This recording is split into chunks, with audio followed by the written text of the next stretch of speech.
एक पति अपनी ही पत्नी को अपनी ही मर्जी से गैर मर्दों के साथ ऑनलाइन फ्रेंडशिप करवाता है और वीडियो कॉल पर अपनी ही पत्नी को किसी अनजान आदमी के सामने कपड़े उतार लेने को कहता है। आज की ये कहानी किसी बाहर देश की नहीं है, बल्कि अपने ही देश भारत के सबसे ज्यादा आबादी वाले राज्य उत्तर प्रदेश की है। अब आप सोच रहे होंगे कि कैसा आदमी है ये, जिसे अपनी ही इज्जत की परवाह नहीं है। पर यकीन मानिए, उसकी कहानी सुनने के बाद आपको उसकी नहीं, अपनी इज्जत की फिक्र होने लगेगी। क्यों? ये आप पूरी कहानी सुनने के बाद समझ जाएंगे।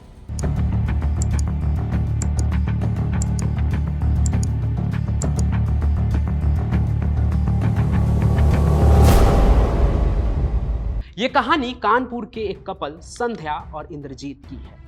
दुनिया के नज़र में फतेहपुर से आकर कानपुर में बसे इस कपल की जिंदगी बहुत ही नॉर्मल थी, लेकिन अंदर ही अंदर उनके घर में क्या खिचड़ी पक रही थी, इसका खबर शायद किसी को भी नहीं था।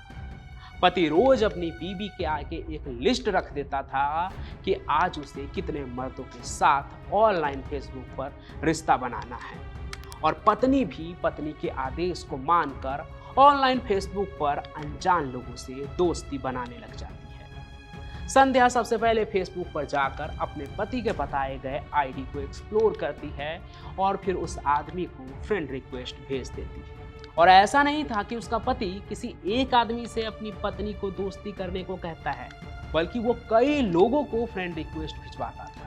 फिर भेजे हुए लोगों में जो सबसे पहले संध्या का फ्रेंड रिक्वेस्ट एक्सेप्ट कर लेता था, उसे संध्या फेसबुक के मैसेंजर पर जाकर हाय कहती थी। सामने वाला आदमी भी जब ये देखता था कि खूबसूरत लड़की खुद उससे बात करना चाहती है, तो वो भी उतने ही इंटरेस्ट के साथ हाय का जवाब हेलो में देता था।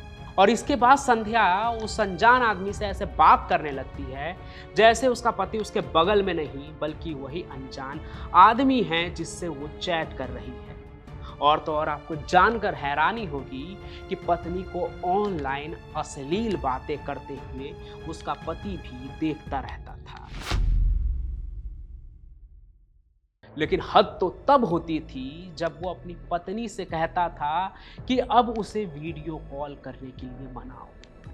पत्नी भी बिना नानुपुर के किसी अनजान शख्स को बाबू सोना कहकर वीडियो कॉल के लिए मना लेती थी।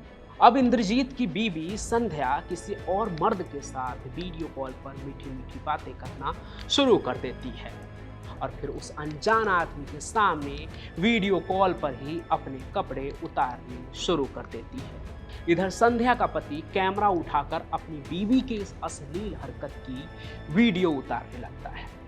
ये सब कुछ सुनकर कोई नॉर्मल आदमी यही सोचेगा, ये पति पत्नी क्या कर रहे हैं, ये किस तरह का पागलपन है। लेकिन आपको जानकर हैरानी होगी कि ये सब कुछ करने के बाद ये कपल जो है बहुत खुश होते थे, क्योंकि यहीं से उनका असली गेम शुरू होता था। तो देखिए, ये जो पति होता है ना, वो यूं ही पत्नी को किसी के सामने परोसने को तैयार नहीं था, बल्कि ऐसा करने के पीछे उसका सेक्सटॉर्शन का बहुत बड़ा रैकेट था, जिसमें उसके साथ पत्नी के अलावा कई और लोग भी शामिल थे। उनका काम क्या था वो भी आगे सुनिए। तो जब पति इंद्रजीत अपनी पत्नी की अश्लील वीडियो बनाता था, उसमें वो सामने वाले इंसान को भी कैप्चर कर लेता था। फिर उसकी ही क्लिप बनाकर वो उस इंसान को भी भेजता और फिर ब्लैकमेलिंग का पूरा जो खेल है वो शुरू हो जाता था। और इसी काम को इंद्रजीत और संध्या के अलावा जो बाकी के लोग थे वो अंजाम देते थे, जो नकली पुलिस और सीबीआई अफसर बनकर लोगों को डरा धमका कर उनसे पैसे वसूलने का काम करते थे। और ऐसा करके इन कपल ने किसी एक को नहीं, बल्कि कई लोगों को अपने शिकंजे में फंसाया है, उन्हें लूटा है। तो जब ये अपना सेक्सटॉर्शन का खेल खेल रहे थे ना, उसी दौरान इनके खिलाफ कई शिकायतें भी दर्ज हो रहे थे। कानपुर शहर, उसके आसपास, खास करके कल्याणपुर पुलिस स्टेशन के दायरे में।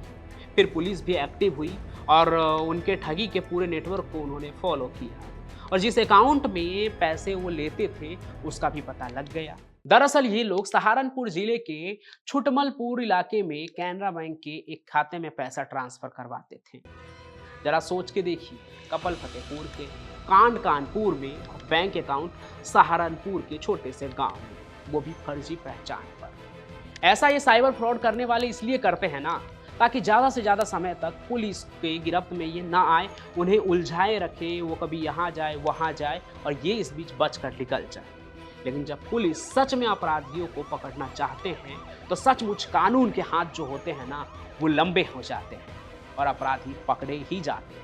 ऐसा ही इस केस में भी हुआ। रेगुलर जब इंक्वायरी हो रही थी तो कल्याणपुर पुलिस ने ही लड़की समेत कुल 9 लोगों को गिरफ्तार कर लिया। खुद कल्याणपुर थाने के एसीपी ने गिरफ्तार हुए लोगों की पूरी जानकारी दी और उनके क्राइम करने के पूरे मॉडस ऑपरेंडी को भी बताया। बाकी इस मामले में और भी जांच अभी आगे चल रही है। आज एक शहर के किसी एक घर में बैठे लोग ये करते हुए पकड़े गए, लेकिन साइबर फ्रॉड हर दूसरे दिन ना और भी बड़ा होते जा रहा है और इस तरह के क्राइम में अपराधी आपके सामने नहीं आते हैं, आपके पास आकर कुछ नहीं करते, बल्कि कहीं दूर से ही आपको अपना शिकार बना लेते हैं। इसलिए बहुत सावधान रहिए और क्राइम कनेक्ट पर ऐसे क्राइम की कहानी देखते रहिए ताकि आप हर रोज इस क्राइम के बारे में जानकर और भी ज़्यादा अवेयर हो और ऐसे किसी ट्रैप में आप तो बिल्कुल भी ना फंसे। बाकी ये कहानी कैसी लगी ये कमेंट जरूर कीजिएगा, साथ ही साथ इसे लाइक कीजिए, ज़्यादा से ज़्यादा शेयर कीजिए और हमारे इस चैनल को सब्सक्राइब आप जरूर कर लीजिए। मैं पंचम प्रकाश मिलूंगा किसी और क्राइम की कहानी के साथ किसी और सफ़र में। तब तक के लिए आपका बहुत बहुत धन्यवाद।